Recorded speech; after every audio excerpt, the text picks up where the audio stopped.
to the core connection. I'm Mira Rubin, and we are here live on the Enlightened World Network.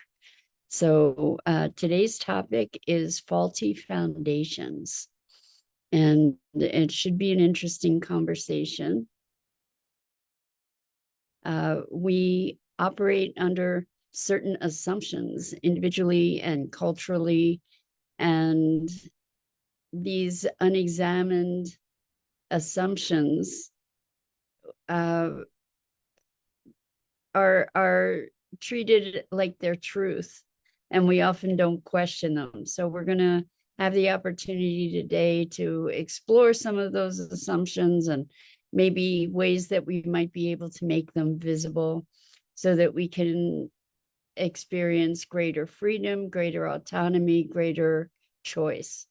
But before we get started, let's take a minute or two to get present. Let's take a deep breath in through your nose and hold it. And imagine clean, crisp oxygen flooding your lungs, flowing into your bloodstream, nourishing all your cells, all your organs, bringing vital life energy to your body and being. And as you exhale, exhale any tension, stress, negativity, fatigue. And now let's take another deep breath in through your nose and hold it.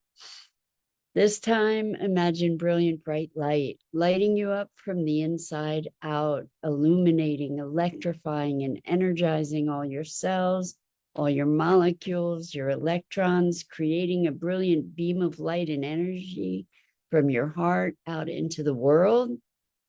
And as you exhale, exhale any remaining tension, stress, negativity, fatigue. And now let's press our palms together. Vigorously rub your hands together to feel the friction, the temperature, the pressure, the motion, the tickling and tingling when you stop.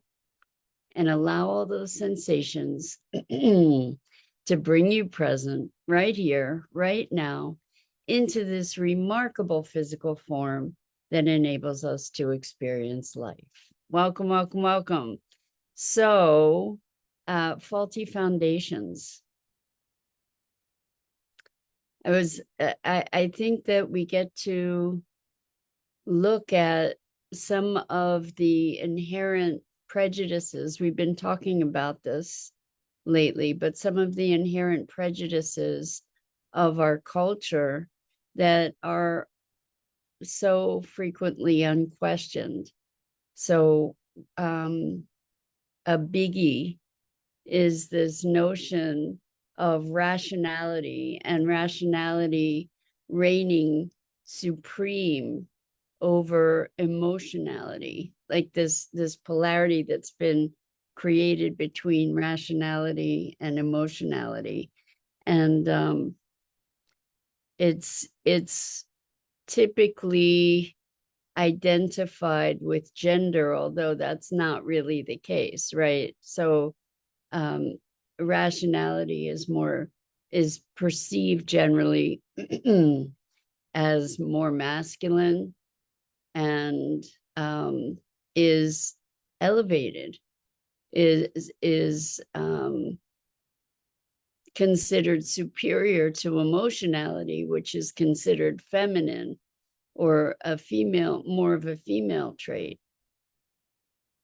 And the thing that we get to look at is this separation of self from self, right? If we're separating our rationality from our emotions, we're separating self from self.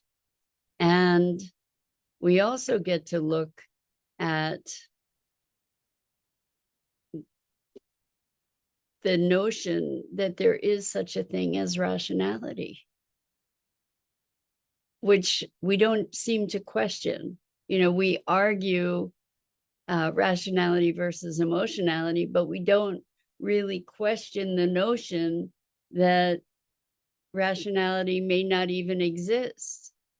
And for the most part, what we can recognize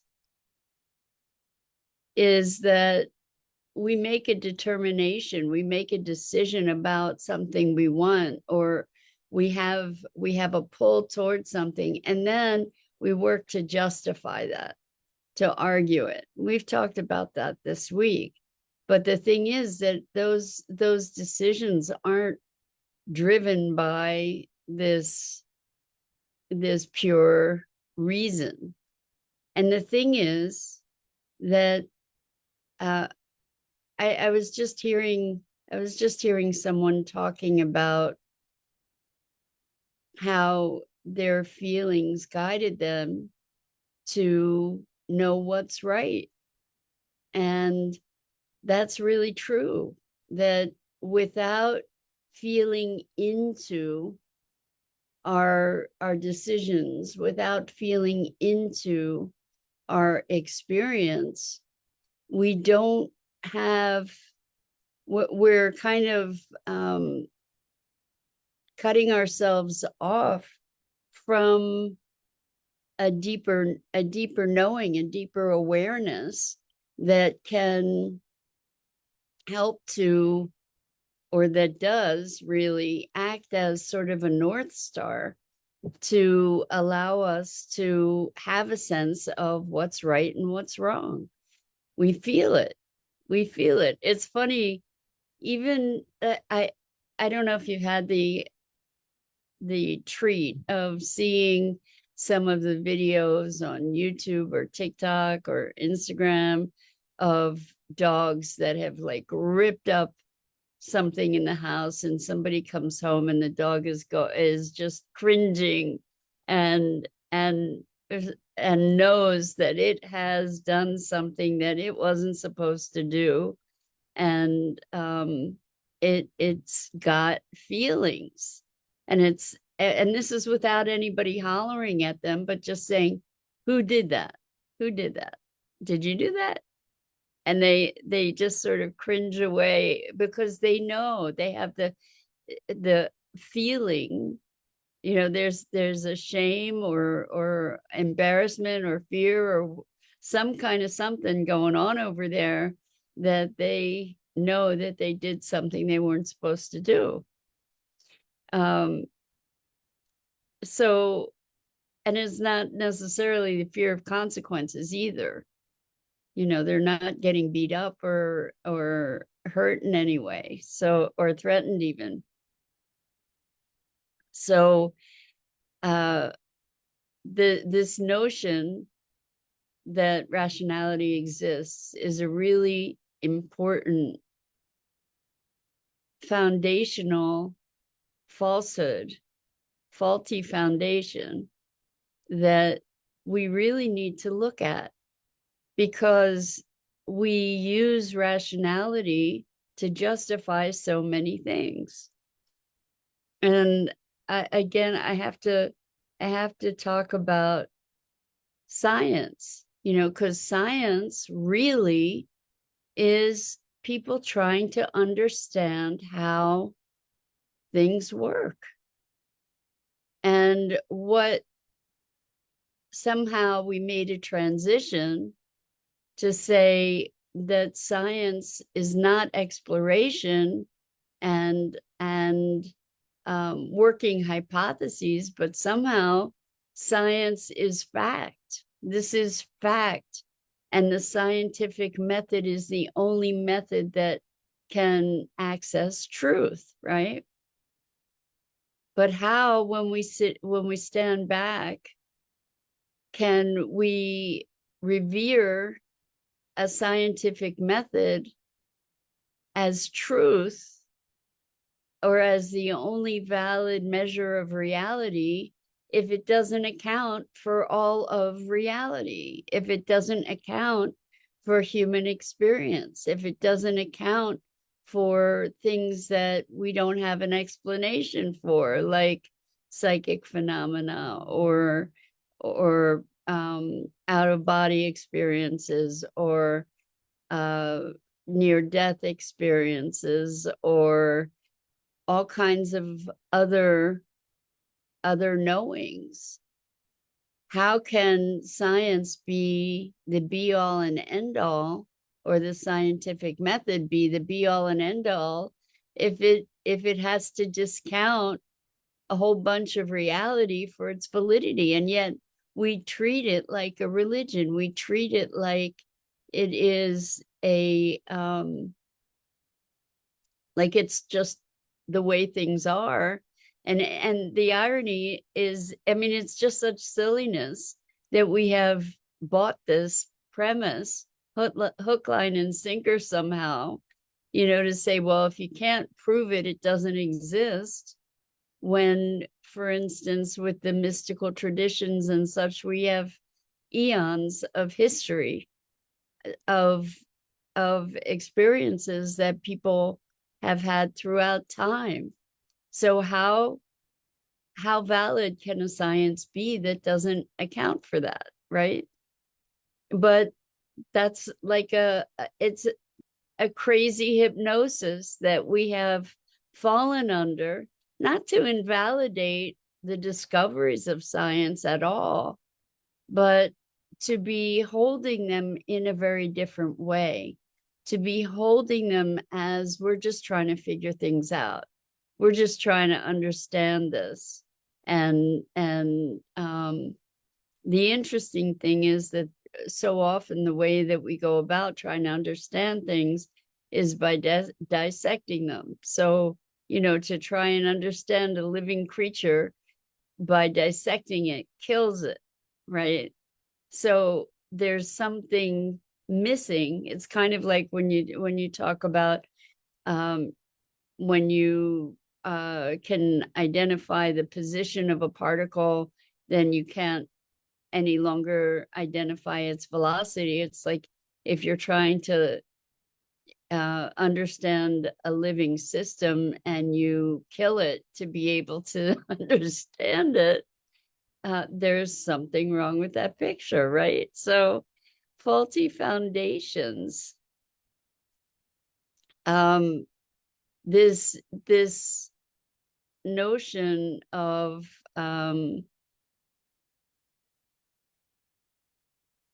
emotion being something lesser is a really important thing for us to look. Oh, this is okay. So when I was growing up, I had alopecia for the first time when I was about 11 or 12 years old. I'd have spots on my head that were bald, where the hair had fallen out.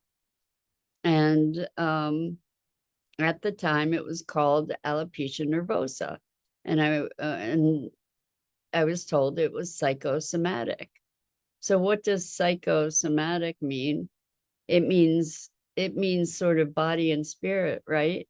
So if we look at any kind of dis-ease or some kind of physical out picturing, isn't it psychosomatic? We talk about body, mind, and spirit like they're separate things. It's all connected. It's all inextricably woven together. So the notion, the way that psychosomatic was translated at the time anyway, is it's all in your head. Well, guess what? What isn't? So it may be in my head, but it's also in my body. My head is part of my body. We start our conversations every day talking about with the grounding exercise to bring us into this body, which is the way that we experience life. And so many of us we've been conditioned to this body-mind separation, talking about this meat sack that we're walking around in. But the I that I think I am can only exist, is inseparable from this body in terms of the experiences that I have in this world. Because all of those experiences are through the body. Even if we're meditating and getting out of body, it's still inextricably linked. So we were talking about genetics. the other day with in one of my client conversations, and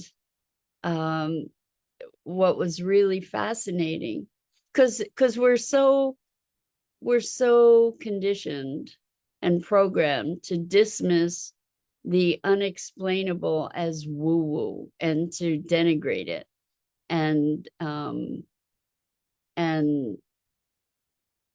minimize it as woo woo, because which means like we don't have to pay attention to it. It's just silliness, when in fact there's such a broad information base, database about all this supposedly woo-woo stuff, that it probably far exceeds the knowledge that we have around our modern day science, to be discarding ancient sciences like acupuncture or homeopathy or any of these other kinds of awarenesses in deference to quote unquote modern science. It's like they all exist in the same reality. That's the interesting thing. Anyway, this person, we were talking about genetics, this person was telling me that during the war, their father had an injury. I don't know if it was during the war, but their father had an injury where part of their finger had been wounded and the nail grew back with sort of an angle to it partway through the nail. And he said, and the strangest thing is that on that finger of the same hand, I have something similar. It's not as extreme, but there is that angle, even though he had never injured his finger. He had this quote unquote aberration that was reflective of his father. And so the question is there a gene for that? Is there a fingernail aberration gene? Or are we talking about morphic fields somehow? Like what are genetics? We're finding through epigenetics and neuroplasticity, and that these things we think are fixed, like that genes are kind of the be all and end all influence, that in fact they're not so fixed. And we can have a genetic predisposition to something because there's a way that we can trace it through our lineage, but that isn't necessarily immutable, that these physiological outpicturings and conditions can be shifted through different states of being. And so an example of that is spontaneous remission, which there are all kinds of documentations of spontaneous remission where someone has a terminal disease and they have just a very brief period to live. And then all of a sudden, this impossible transformation takes place, impossible in massive air quotes, that then they are healthy, like from terminal stage 4 cancer to no cancer at all. Or from, so this person was saying, well, diabetes, you can't just have, that's a genetic thing. Well, there are people that heal diabetes. There are people who heal cancers.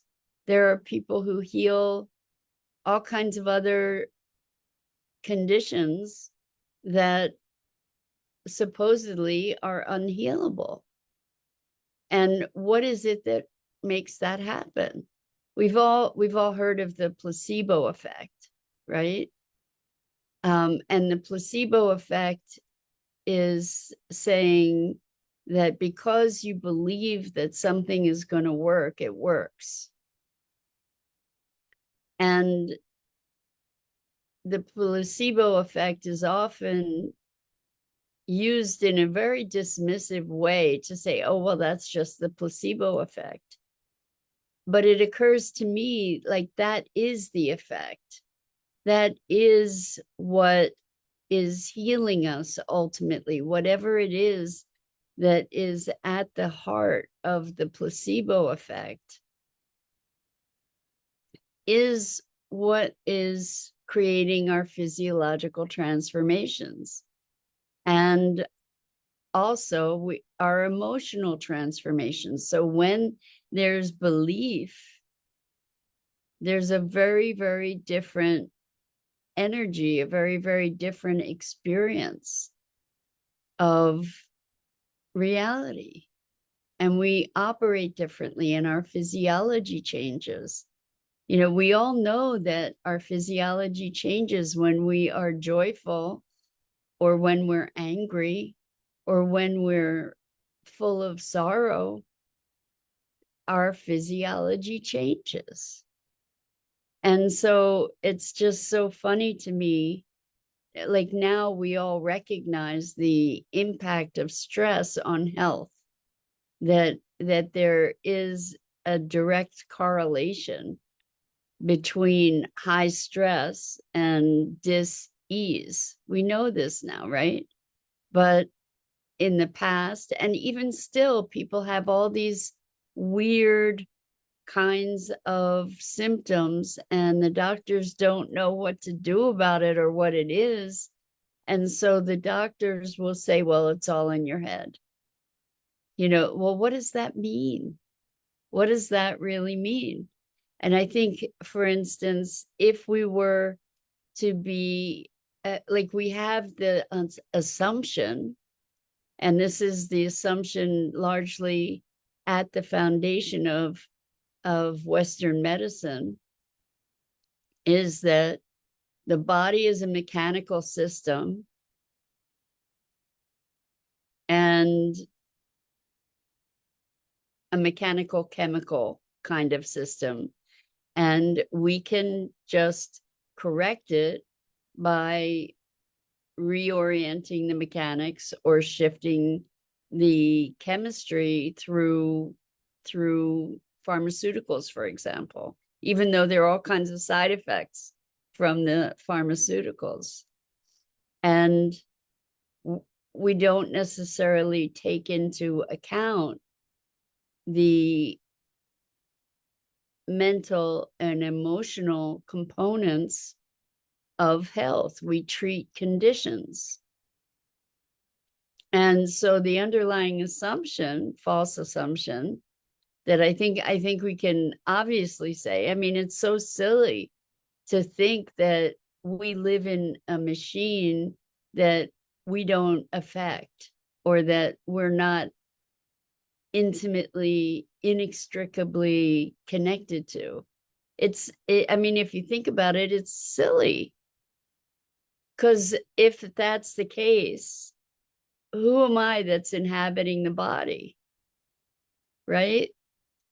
Who am I that's inhabiting the body? And we talked about who I am is life expressing itself through this unique vessel. But truly, to imagine that the body is something separate from ourselves is a very, very silly kind of notion if we just look. It's not, it can't be. There's, I mean, everything that we believe ourselves to be, everything we experience in life is coming through this physical form. And so since we know that our physiology changes when we're upset, how can we imagine that we can just fix this physical thing as if it's something other? How can we imagine this without addressing the whole? It doesn't even begin to make sense, really. You know, there are mechanical aspects, but how can we begin to, you know, how did we all get hypnotized into that notion? It's really interesting. And so I think it's so valuable to find our way into discovery, you know, to find our way into looking at these foundational assumptions rather than arguing over is it body, is it mind, is it spirit, when it is all of the above, right? Like, I mean, how can it not be all of the above? Anyway, I think that that's our conundrum. And it opens up a lot of possibility. It opens up deeper connection, to be questioning and to be starting to think about the things that people don't even think about, don't even question, because then we can create a real foundation that's not built on quicksand, you know, to generate. I mean, we've come really, really far with the foundations, as flawed as they are, with the foundations that we have. And there's wonderful things that medicine has been able to do and wonderful things that science has been able to do. But there's a place where we hit a wall and need to go back to basics to say, well, wait a second, what if this thing that we've assumed to be true isn't really true? So anyway, that's it for today. I'm Mira Rubin. This is The Core Connection, and I go live here each weekday morning at 9 a.m. Eastern on the Enlightened World Network Facebook page and YouTube channel. And I invite you to check out the other awesome programming on Enlightened World Network and Enlightened World Living. And please like and follow both the Enlightened World Network and my YouTube channel. The links are in the description. And I just want to say how deeply I appreciate the opportunity to be musing together, these morning musings, and exploring life and consciousness. And until next time, so much love to you.